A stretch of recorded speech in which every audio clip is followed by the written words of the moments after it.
116회 원천징수 쪽을 보겠습니다. 자, 문제 5번의 1번입니다. 자, 다음 자료를 바탕으로 내국인이며 거주자 생산직 사원 임 하나의 세부담 최소화되도록 사원등록 메뉴의 기본사항 탭을 이용해서 필요한 항목을 입력하고 9월 급여 자료를 입력하시오라고 되어 있습니다. 급여 지급일은 매월 말일이라 이렇게 나와 있고요. 사용하지 않는 수당은 부로 표시할 것이라고 나와 있어요. 자, 지금 문제 보니까 아래 자료를 통해서 임 하나의 사원 등록 메뉴의 기본사항 탭에서 다음의 사항을 입력하고 9월 급여자료 입력을 하시오라고 되어 있어요. 생산직 여부 입력하고 연장근로 비과세, 전년도 총급여, 또 보수 월액을 입력하라고 또 이렇게 나와 있습니다. 자, 자료를 보니까 지금 급여 내역이 나와 있고요. 별도의 식사를 제공하고 있지 않다라고 되어 있네요. 그러면은 식대는 비과세란 얘기죠. 자, 그리고 출퇴근 시내교통비는 이거는 자가운전보조금 비과세되는 거와는 다른 거죠. 우리 자가운전보조금 비과세는 본인 소유 차량을 업무 수행에 이용하고 별도 여비정산을 받지 않는 그런 요건이 있었는데, 일반적인 그냥 출퇴근 시내교통비 주는 거는 당연히 과세 근로소득입니다. 자, 출산 보육 수당, 육아 수당이라고 되어 있는데 용어가 이제 보육 수당으로 좀 바뀌었죠. 그래서 보육 수당이라고 생각하시면 되겠습니다. 6세 이하의 자녀를 양육하는 직원에게 지급하는 수당이다. 비과세란 얘기죠. 그죠? 비과세란 얘기고요. 자, 9월은 업무 특성상 야간 근무를 하며 이에 별도의 수당을 지급하고 있다. 자, 월정액 급여는 210만 원 이하네요. 그리고 직전 연도의 총급여가 3천만 원 이하입니다. 그러면 생산직에 해당이 되기 때문에 비과세를 적용받을 수 있겠죠. 자, 25년 9월 1일 이전에 야간 연장 야간 근로 수당으로서 비과세되는 금액은 없다. 그러니까 지금 야간 근로 수당이 220이잖아요. 이런 표현을 쓴 이유는 연장 근로 수당이 총 1년에 240만 원 한도입니다. 그러니까 9월 1일 이전에 지급된 게 없다는 거는 요건 다 비과세라는 얘기예요. 그죠? 240만 원, 1년에 240만 원 한도니까요. 자, 그러면 지금 이거를 사원 등록에 가서 기본사항 탭을 입력을 하고 사용하지 않는 수당을 부루해서 수당을 확인하고 급여 입력을 하시면 되는 거죠. 자, 그러면 먼저 사원 등록으로 들어가서 원천징수에 사원 등록으로 들어가신 다음에, 자, 이제 주인공 임 하나죠. 그죠? 예, 주인공 임 하나를 선택하시고요. 자, 여기서 이제 생산직을 어떻게 하시면 되겠어요? 생산직의 여로 바꿔주시고요. 그 다음에 비과세를 여로 걸어주시고, 자, 전년도 총급여가 얼마라고 되어 있죠? 2,700이라고 되어 있습니다. 자, 이렇게 해서 기본사항은 수정해 주시고요. 자, 그리고 문제 보시면은 이제 보수 월액이 또 나와 있습니다. 그래서 보수 월액은 180만 원이다라고 이렇게 나와 있죠. 그럼 우리가 국민연금, 건강보험, 고용보험 보수 월액 입력을 하면 4대 보험이 또 자동으로 산출이 되니까 이거를 반영하라는 얘기입니다. 그러면은 자, 이쪽으로 와서 보수 월액, 자, 보수 월액은 180만 원으로 신고하였다 이렇게 되어 있으니까 180만 원 입력해 주시고요. 건강보험료 보수 월액도 180, 고용보험 보수 월액도 180. 자, 이렇게 보수 월액을 입력해 주시면 이제 4대 보험료가 산출이 된다는 거, 보수 월액 기준으로. 자, 이렇게 해서 여러분들이 기본 사항을 정정해 주시면 되겠습니다. 자, 그 다음에 해야 될 거는 이제 수당 등록을 해야 되겠죠. 그러면 이걸 닫고, 자, 급여 자료 입력으로 들어가셔 가지고요. 자, 수당 공제 클릭하신 다음에, 자, 지금 문제 보시면은 기본급은 그대로 사용을 하면 되겠고요. 자, 그 다음에 상여는 지금 없죠. 상여는 주지 않고 있기 때문에 사용하지 않는 건 불호하라고 했었죠. 직책 수당도 없습니다. 그럼 직책 수당도 불호. 월차 수당도 나와 있지 않죠. 그럼 이것도 불호. 자, 식대는 비과세 그대로 사용하면 되겠고요. 자가운전 보조금도 없죠. 이것도 불호해 주시고, 야간 근로수당 비과세로 넣어 주시면 되는 거죠. 자, 그리고 추가돼야 될 게 뭔가요? 그렇죠. 시내교통비. 시내교통비는 과세입니다. 그래서 시내교통비는 과세 수당으로 입력을 해주시고요. 자, 그리고 또 뭐가 있죠? 출산 보육 수당이 있었죠? 자, 비과세로 선택해 주시고 출산 보육 수당 나와 있는 거대로 똑같이 입력하시면 됩니다. 자, 유형은 보육 수당이라고 조회하시면 이렇게 비과세 코드가 나오게 됩니다. 자, 엔터 쳐서 이렇게 입력을 해 주시고요. 자, 그리고 공제 항목은 거기 특별하게 나와 있지 않기 때문에 자동으로 계산된 걸로 입력을 해주시면 되는 겁니다. 자, 그리고 다른 것들은 없습니다. 자, 그럼 이렇게 입력하신 다음에 확인 눌러주시고요. 자, 지금 몇 월 달 거를 입력하시는 건가요? 문제 보니까. 자, 문제에서는 지금 9월분 급여 자료를 입력하는 거니까 이제 9월로 들어가 주시고요. 자, 지급일은 언제라고 되어 있으시죠? 매월 말일이다 라고 되어 있으니까 9월 30일로 잡아주시면 되겠죠. 자, 그러면 거기 자료에 나와 있는 거를 그대로 입력하시면 되겠습니다. 기본급이 150만 원이고요. 자, 식대는 20만 원. 야간 근로수당은 220만 원이죠. 자, 220만 원 입력을 하면 비과세로 인식이 됩니다. 그쵸? 자, 그 다음에 시내교통비. 시내교통비는 30만 원. 출산 보육수당은 10만 원. 자, 이렇게 해서 입력을 해주시고, 자, 자동으로 부여된 금액은 그대로 두시면 되겠습니다. 왜냐하면 4대 보험이나 세금이 주어진 값은 없기 때문에 우리가 프로그램에서 산출된 이 값으로 입력을 하시면 되는 겁니다. 자, 이렇게 해서 급여자료 입력까지만 하라고 되어 있고 원천징수 이행사항 신고를 하라거나 그런 내용은 없기 때문에 여기까지만 입력을 해주시면 되는 거예요. 자, 이렇게 해서 입력 잘 되었는지 확인하시고 닫아주시면 되겠습니다. 자, 다음 문제로 한번 가볼게요. 자, 문제 2번입니다. 자, 퇴사자 우미영 사원의 2025년 3월 급여 자료이다. 사원 등록 메뉴에 퇴사 연월을 반영하고 3월의 급여 자료 입력과 원천징수 이행사항 신고서를 작성하라고 되어 있어요. 그리고 급여 입력할 때 중도 퇴사자 정산을 이용해서 중도 퇴사자 정산 내역을 급여 자료에 반영하라고 되어 있습니다. 퇴사일은 올해 3월 31일이고 급여 지급일은 4월 5일이에요. 그쵸? 자, 수당 및 공제 항목은 중도 퇴사자 정산과 관련된 부분을 제외하고 추가 및 변경하지 않기로 하며 사용하지 않는 항목은 그냥 그대로 두래요.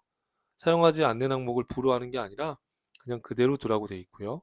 그러면 수당 공제에 들어가서 뭔가 우리가 해야 될 건 없어요. 그죠?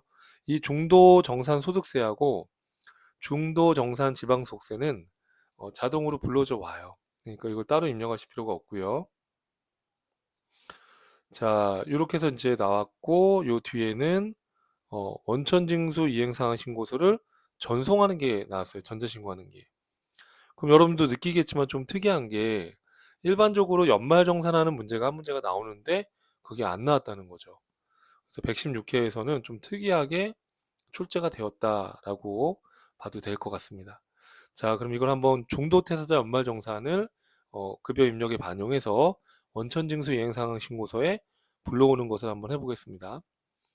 자, 중도 퇴사자 연말정산을 반영하기 위해서는 먼저 퇴사일자를 입력을 해주셔야 됩니다. 사원 등록으로 들어가신 다음에 자, 퇴사일자를 먼저 입력해 주셔야 돼요. 주인공이 지금 보니까 우미영 사원이니까 우미영을 선택하시고요. 여기 퇴사일자. 자, 언제 퇴사했다고 돼 있죠, 여러분? 자, 퇴사는 25년도 3월 31일이다 이렇게 돼 있어요. 2025년도 3월 31일. 이렇게 해서 퇴사일자를 먼저 입력을 우미영 고 대상자를 퇴사일자를 입력하시고요.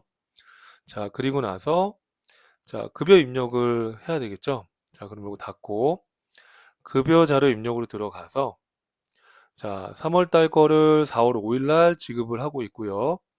그대로 두라고 했으니까 그냥 바로 입력을 하면 되는 겁니다. 자, 기속은 3월 달이고요. 지급은 4월 며칠이었죠, 여러분? 문제 보시면 4월 5일이었죠. 4월 5일 날 지급되었다 이렇게 되어 있으니까 5일로 들어가시고 자, 복사하겠습니까? 라고 나왔을 때 우리가 입력을 하면 되는 거니까 취소 눌러주시면 됩니다. 자, 그럼 여기 퇴사자라고 해서 우미형이 이렇게 반영이 되게 되고요. 자, 그럼 급여 입력을 해보면, 자, 기본급이 270이라고 문제 지문에 나와 있어요. 자, 식대는 20만 원. 자, 그리고 이거 그대로 두라고 했으니까 그대로 두시면 되는 거예요, 여러분. 자, 그 다음에 국민연금은요. 국민연금은 12만 1,500원. 자, 문제에서 주어졌다라고 하게 되면 그 주어진 값으로 직접 입력을 해주시면 되는 거예요. 자, 건강보험료는 95,710원. 자, 장기요양보험은 12,390원. 자, 그리고 고용보험이 21,600원. 자, 여러분 이 상태에서 한 번 더 엔터를 눌러주시면 창이 이렇게 하나 뜰 거예요. 그래서 중도퇴사자가 있다라고 한다면 급여 입력할 때 바로 이렇게 중도퇴사자 연말정산을 해서 급여에다가 정산 내역을 반영할 수가 있습니다. 자, 이 화면은 우리 연말정산하던 그 화면 그대로입니다. 자, 뭐 공제사항이 추가로 나와 있진 않기 때문에 자, 여기 보니까 퇴사 시점에 이 우미형의 총급여가 나와 있고요. 그리고 기본적인 사항만 반영이 됐는데도 불구하고 결정세액이 빵원이죠. 그러면 퇴사 직전까지 납부한 기납부세액 96,500원을 환급받고 이제 퇴사를 하게 되는 거죠. 자, 그러면 여기서 급여 반영을 할 수도 있고 반영을 안 할 수도 있는데 반영을 하라고 했기 때문에 급여 반영을 눌러주시면 자, 연말정산으로 인한 환급세액을 퇴사하는 달에 급여 대장에 이 퇴사자의 급여 대장에 반영할 수가 있는 거예요. 이렇게 이해될까요, 여러분? 자, 이렇게 해서 확인을 하시면 되겠고요. 자, 그리고 나서 원천징수 이행사항 신고서를 작성하라고 나와 있어요. 자, 혹시 중도퇴사자 연말정산 요 화면이 안 불러오셨다면 상단에 중도퇴사자 정산 메뉴가 있습니다. 상단에 중도퇴사자 정산이라고 되어 있는 부분을 클릭해 주시면 아까 그 화면이 또 다시 또 열립니다. 그래서 만약에 추가로 공제받을 게 있다 그러면 여기서 이제 추가로 입력 바로 할 수 있는 것들은 바로 또 할 수가 있어요. 그래서 의료비를 더블 클릭해 보면 여기 또 나오고 입력이 안 되는 것들도 있죠. 그죠? 자, 그래서 뭐 주택자금 쪽을 더블 클릭해 보면 이건 입력이 되지만 의료비는 또 여기서 입력이 안 되죠. 자, 교육비도 입력이 더블 클릭해 보시면 여기서 입력은 안 됩니다. 그러면 이제 만약에 추가로 입력해야 될 게 있다라고 하시게 되면 자, 문제는 다 풀었지만 만약에 추가로 연말정산을 입력하라는 자료가 있다라고 한다면 요거를 닫고 연말정산 추가자료 입력으로 들어가서 여기 중도자를 눌러보시면 이쪽에 중도퇴사자로 금액이 이 대상자가 반영이 됩니다. 그럼 여기서 우리가 하던 대로 추가로 입력해야 될 것들을 입력한 다음에 다시 급여자를 입력해서 아까 9월이었나요? 급여자를 입력해서 9월이었고 3월에 퇴사한 거죠. 9월이 아니라 3월이었죠. 그래서 3월로 이렇게 들어가 보시면 이렇게 입력되어 있고 만약에 추가로 반영을 하게 되면 이쪽 불러왔을 때 그 반영된 게 또 여기 또 추가로 반영이 됩니다. 그래서 다시 한번 이쪽으로 와서 중도퇴사자 정산을 눌러서 반영을 또 할 수 있어요.